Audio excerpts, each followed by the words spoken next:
Few days and today was energy. Is that the key word, and did you think they followed it? I thought we had good energy today. We haven't had the most. I didn't think we had much energy in the first game, and I didn't think we had much energy in practice. We were much better yesterday in practice. And, thought we had good energy. Yeah. What impact do you think Sags coming back had for your team? Sags did what we thought he would do. We've got to get him better. We need somebody who can score in low posts. So we've got to keep working with him to be able to score a little bit better in low posts. He's worked on making jump shots. Now we need to work on making jump hooks and score to the inside a little bit. You've seen Daxter hot and you've seen him cold. Have you seen him hotter than tonight? Was this what you think he can do consistently? I don't want to say 32, but just attack the rim, do what he did.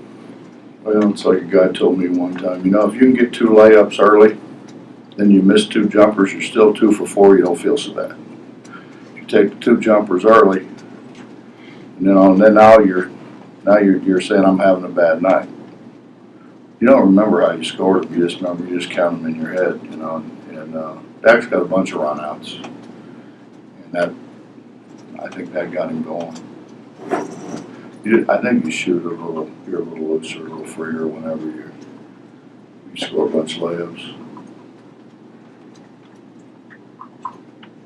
I never had to worry about that. You could never out anybody, could you, Justin? I had a few, but there wasn't many. I cherry picked on defense. Is that where Teddy got it?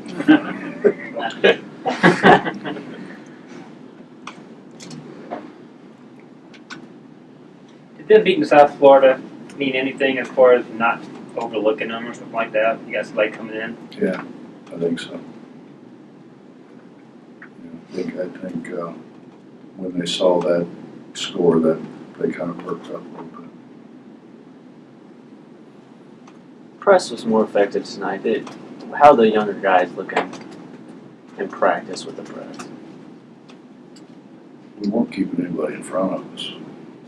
That's the biggest thing. I thought our half-court defense was really good for most of the game. They couldn't make a pass. I think there was one possession where their center would dribble the ball for about 20 seconds because no one else could get open. And that's how we want to play. We want to force them as high as we can possibly force them and keep it on one side of the floor. And hopefully make the guys that they don't want to dribble. Sounds easier than it is. Yeah. How do Dax and JC play off each other? But I'm really proud of JC. I mean, he could have went 100 points. He didn't do it. I think JC is more interested in his assists and his steals and his rebounds than he is scoring the ball. He passed up shots. He passed up shots because we were shooting it too quick. He's learning how to be a point guard. I think he's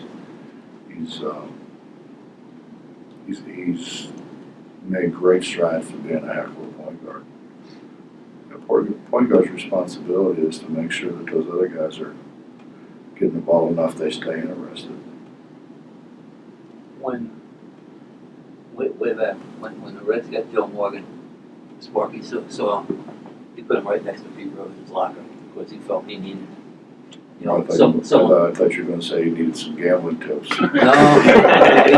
Wow. And Pete wasn't one you take them from anyway. But I mean, it was a personality type thing and a style of play and not taking days off and the like. So these guys have lived together a couple of years now. They live right next door to each other. Does one help the other? Yeah, I mean, you play together for 4 years. You play against each other all summer, and they did. They lived together for 2 years. They kind of know what each other's doing. This is the best though, that you always get great effort from JC defensively, and this is the best Dax has been. He played with great effort. We just gotta keep him doing it, you know. I think his problem has always been consistency. Coach, obviously this is gonna be the first short turnaround you guys have coming up. What do you tell guys, you know, to prepare for situations like that? What are the ups and downs of short turnarounds? Well, we told him Long Beach is on at 11 o'clock. You know, see if somebody can spring from Pac-12 Network and watch it. And then they know what's coming. They know that we've got to put some work in at 5 o'clock. So they'll be all right. I mean, this is we're going to do that, and then we're going to play 2 games in a row, and then we're going to have a day off and play another one in Florida. So Do you like them, or would you rather have maybe, you know, a couple days? I like it this time of year because it really helps your conditioning. I like it when we win. Sure. Bob, going back to Dax, for a long, you mentioned the consistency. That's kind of been a thing for a couple of years. Tried to. It might have been a lifelong thing. Okay.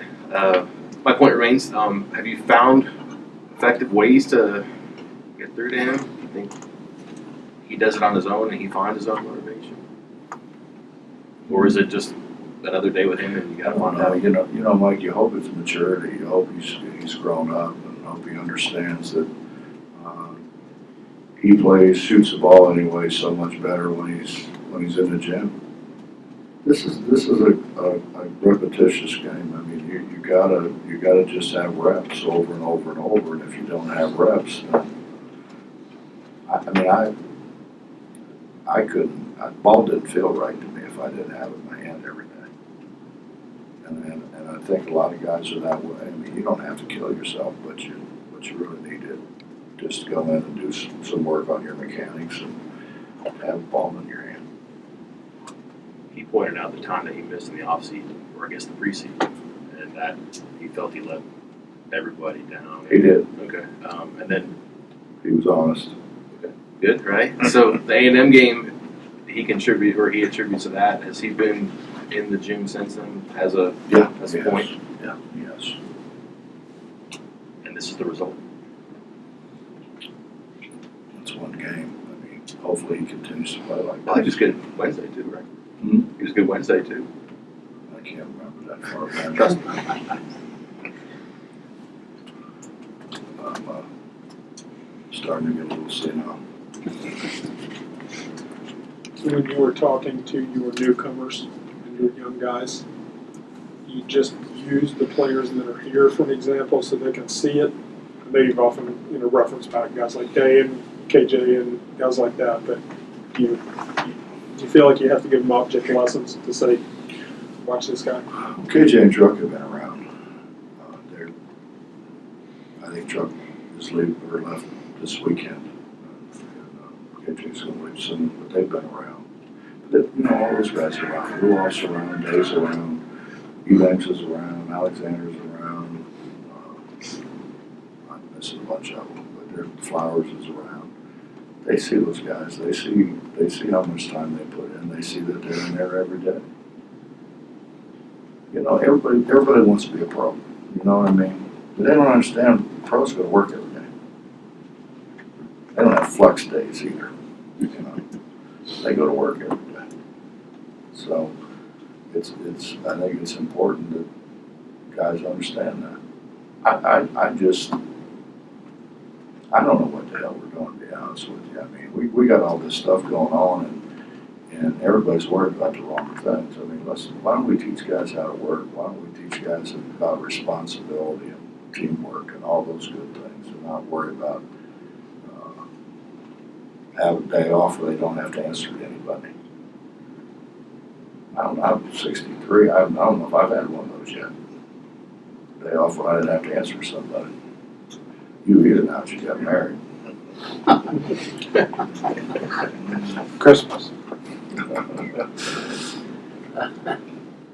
Anything else? Thank you.